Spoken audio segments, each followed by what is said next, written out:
कहानी है ऋचा की, एक दृढ़ इच्छा शक्ति वाली महिला जो विवाह के विचार को अपनाते हुए अपनी स्वतंत्रता को महत्व देती है। वह हमेशा एक संतुलित साझेदारी में विश्वास करती थी, जहां दोनों पति पत्नी एक दूसरे की आकांक्षाओं का सम्मान करते हैं। हालांकि उसकी उम्मीदें तब टूट गई जब उसने दिवाकर से शादी की, जो कि एक स्त्री रोग विशेषज्ञ जिसे उसने शुरू में प्रगतिशील माना था।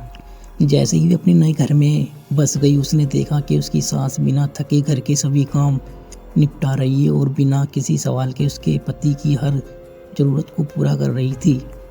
जब उसकी सास अपनी गर्भवती बेटी की देखभाल के लिए अस्थायी रूप से घर से बाहर चली गई, तो ऋचा ने पाया कि घर की पूरी जिम्मेदारी उसी पर है, जिससे परिवार में पीढ़ियों से गहराई से जुड़े जमाए बैठी सत्तात्मक सोच उजागर हुई।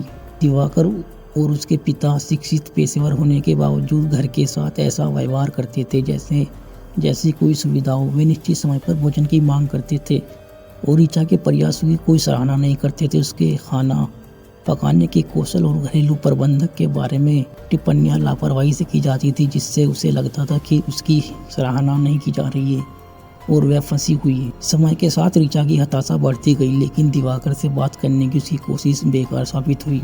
उसने उसकी भावना से छेड़छाड़ की और उसे महसूस कराया कि जीवन से ज्यादा की चाहत रखना उसकी गलती थी। लगातार तिरस्कार और सम्मान की कमी ने उसे टूटने के कगार पर पहुंचा दिया। अपने ससुर के जन्मदिन के जश्न के दौरान जब उसके साथ एक बार फिर नौकरों जैसा व्यवहार किया गया, तो वह भड़क उठी। गुस्से में आकर उसने मेहमानों को गंदा पानी पिलाया, जो उस उत्पीड़न के खिलाफ विद्रोह का एक तरीका था। आखिरकार ऋचा ने दिवाकर को छोड़ने और अपनी आज़ादी वापस पाने का साहसी फैसला किया। वह अपने जुनून को अपनाते हुए अपनी नृत्य मंडली में शामिल हो गई और आखिरकार आज़ाद महसूस करने लगी।